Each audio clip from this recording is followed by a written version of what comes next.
아무도 관심이 없고 아무도 눈독을 들이지 않던 그러한 인생을 살던 사람입니다.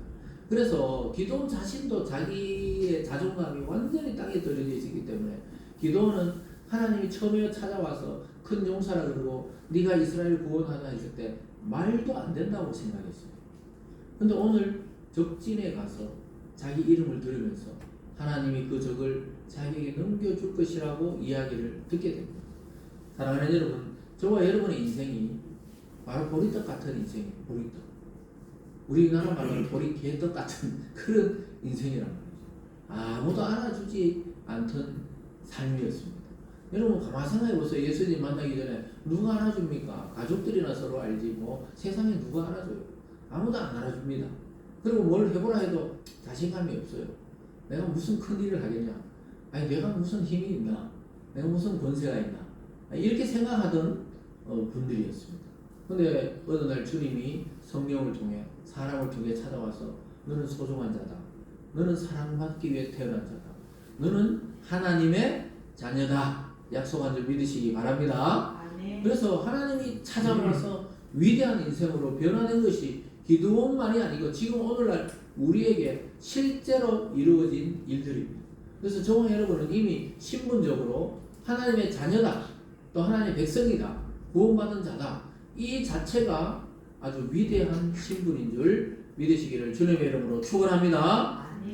그래서 여러분 자존감이 낮아질 필요가 없어요. 우리는 누구의 자녀입니까? 물론 우리 육신의 부모님이 있지만 우리 영적으로는 하나님의 자녀입니다. 예수 그리스도가 왕이고 우리는 그의 신하들이고 예수님과 함께 이 세상을 통치할 통치자들입니다. 요한계시록 우리 이제 끝나가지만 요한계시록 보세요. 마지막에 주님 오실 때 그를 따르고 어린 양의 신부로 준비된 자들은 전부 왕노릇하리라 이렇게 말씀하고 있습니다. 그래서 여러분 우리 육체가 나이 들고 늙어지는 것은 절대로 서글픈 일이 아니에요. 예수님 밖에 하나님 밖에 있는 그 늙음 그 노인이 되어가는 것 그것은 굉장히 서글픈 거지만 하나님 안에서 늙어가는 것은 뭡니까? 우리 영혼은 청년이 되는 거예요. 아이 참 이상한 일이죠. 우리 육체는 사라지고 주름이 생기고 힘이 없어지지만 우리 영혼은 점점 강화해져서 나중에 가장 아름다운 모습으로 주님 부활할 때 우리도 새 몸이 되고 새 영혼이 되는 것입니다. 믿습니까? 그래서 우리가 뭐 젊은이들에게만 이런 메시지를 듣는 게 아니에요. 우리가 나이가 들어가면서 뭔가 몸에 이상이 생기고 또 뭔가 노년이 될 때 영혼은 점점 밝아져요. 예수님이 이 땅에 오셨을 때 그 성전에 가서 누구를 만납니까?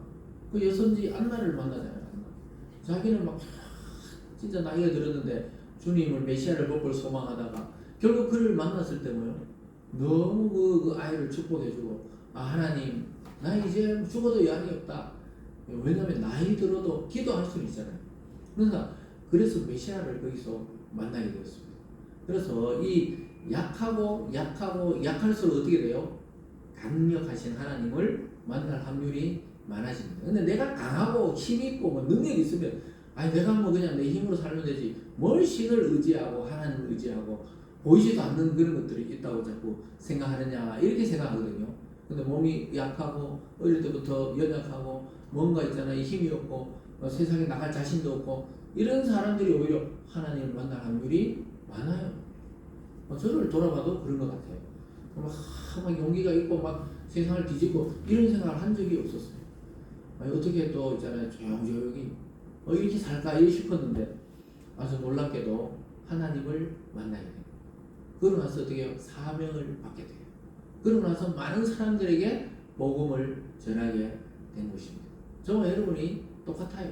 그래서 이것이 바로 확증하시는 거죠. 오늘 이 보리떡 이야기를 통해 누가 확신합니까? 기도원 자신이 하나님의 약속을 확신하고 오늘 마지막 세 번째로 결국 그 약속대로 승리를 주시는 하나님을 만나게 됩니다. 기도원은 막 그 말을 자기가 지금 막 솜털을 이게 좀 지난번에 봤죠. 솜털에다가 좀 물을 묻혀주서 했다가 또 솜털만 보송보송하게 해요. 이런 기적을 보여달라 했다가 그래도 마음이 안 돌아섰는데 오늘 저기 하는 소리를 듣고는 용기 100배에서 돌아와서 일어나라! 이렇게 다 이야기합니다. 그래서 미디안을 우리에게 하나님이 넘겨줬다 이러면서 작전을 막 짜기 시작합니다. 16절부터 18절입니다. 300명을 세대로 나눠 각 손에 나팔과 빈 항아리를 들고 항아리 안에 횃불을 감추게 하고 그들이 이르되 너희는 나만 보고 내가 하는 대로 하되 내가 그 진영 근처에 이르러서 내가 하는 대로 너희도 그리하여 나와 나를 따르는 자가 다 나팔을 불거든 너희도 진영 주위에서 나팔을 불며 이르기를 여호와를 위하라 기도원을 위하라 하라 하니라. 이 무슨 말입니까?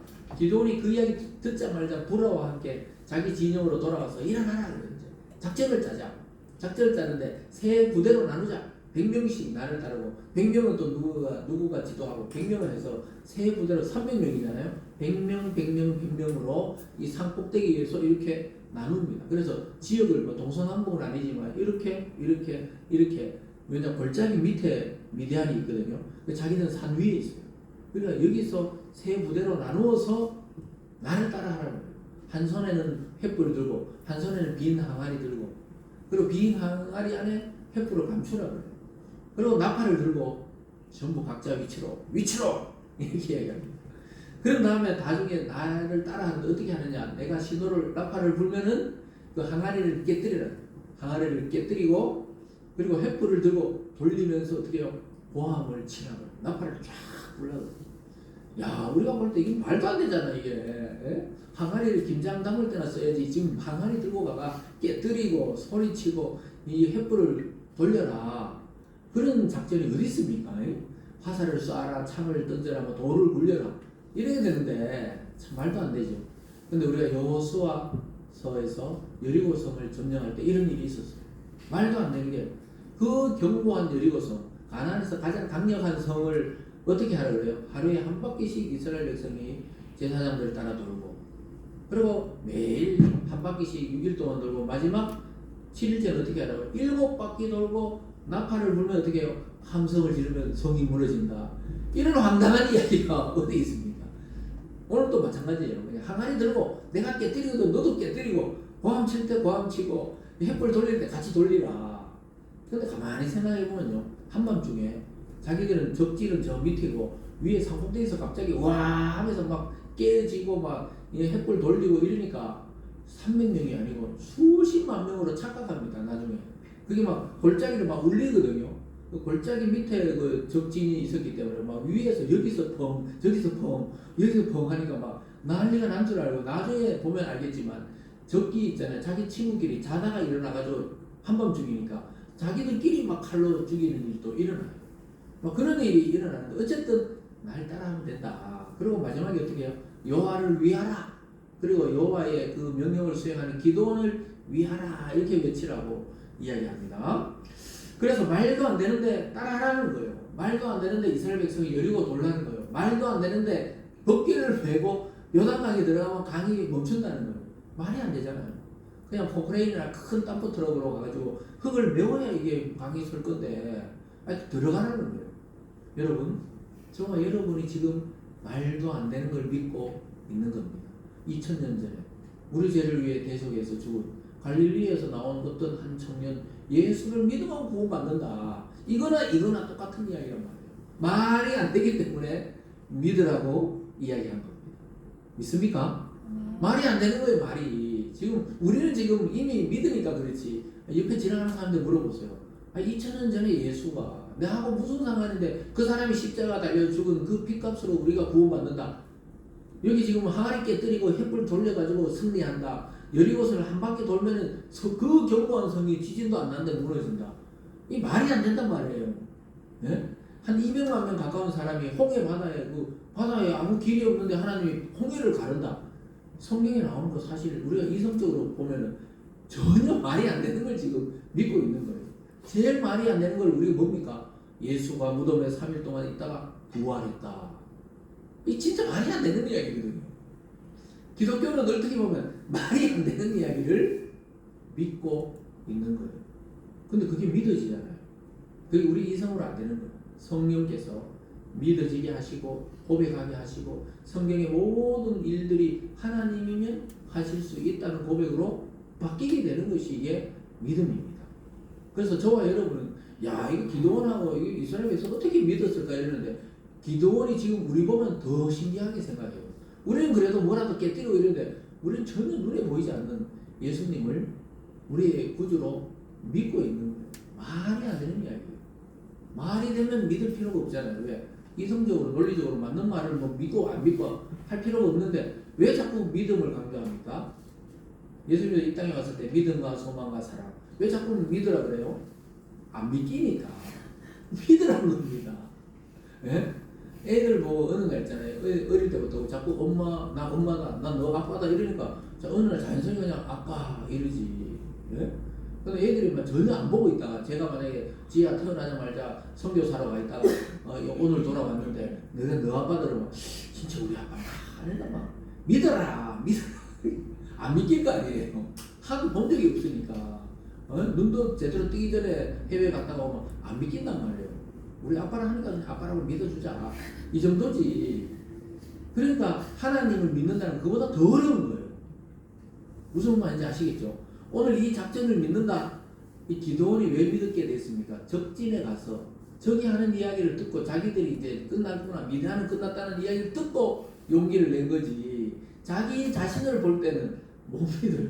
하나님 믿을 수가 없어요. 그런데 하나님께서 결국은 승리를 주십니다. 20절로 넘어가서 20절에서 22절까지 말씀 이렇습니다. 세대가 나팔을 불며 항아리를 부수고 왼손에 횃불을 들고 오른손에 나팔을 들어 불며 외쳐 이르되 여호와와 기도원의 칼이다 하고 각기 제자리에 서서 그 진영을 에워싸매 그는 온 진영의 군사들이 뛰고 부르짖으며 도망하였는데 300명이 나팔을 불 때 여호와께서 그 온 진영에서 친구끼리 칼로 치게 하시므로 적군이 도망하여. 갑자기 있잖아요. 그 경비병들이 교대할 때 새벽에 갑자기 나팔을 막 불면서 항아리를 막 부수고 횃불을 와 돌리면서 막 외쳐 이르되 막 와 외치고 이러니까 막 밑에 정신이 없는 거예요. 자다 일어나가 정신이 없는 상황에서도 어떻게 해요? 100명씩 이 산꼭대기 여기저기서 나팔을 막 불어 제끼니까 자고 있던 사람들이 정신이 없이 나와가지고 자기 친구끼리 막 칼로 쳤다는 거 적인 줄 알고 막 칼로 쳤다는 겁니다. 여러분 적군이 놀라서 자기끼리 치다가 또 결국은 숫자가 많은 그 병사들이 온 줄 알고 도망하기 시작합니다. 그래서 기도원은 그때 어떻게 합니까? 다른 지파에게 연락합니다. 빨리 지원병을 요청합니다. 이제 300명 가지고는 못 따라가니까 요청합니다. 그래가지고 결국은 주위에 있는 지파들이 와서 그 미디안의 아주 우두머리 2명 장수 오렉과 스앱을 사로잡아서 죽이고 나머지 계속 추격해서 나중에 성경 읽어보시면 결국 전멸시킵니다. 그래서 결국은 기도원이 이스라엘을 구원하게 됩니다.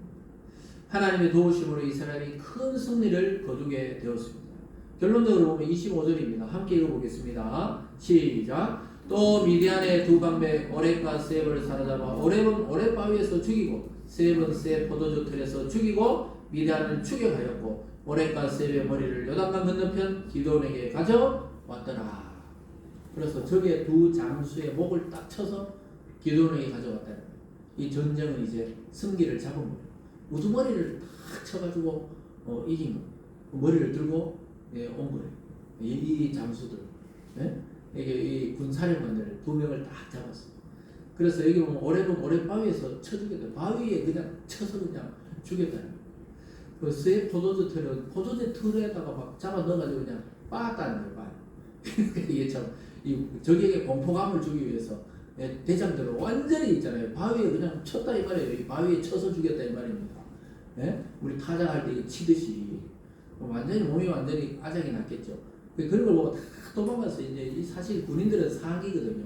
기세가 있어야 되는데 뭐 자기 대장들이 벌써 잡혀가 목이 좀 잘렸으니까 막 도망가는데 나중에 추격해가 다 죽이게 됩니다.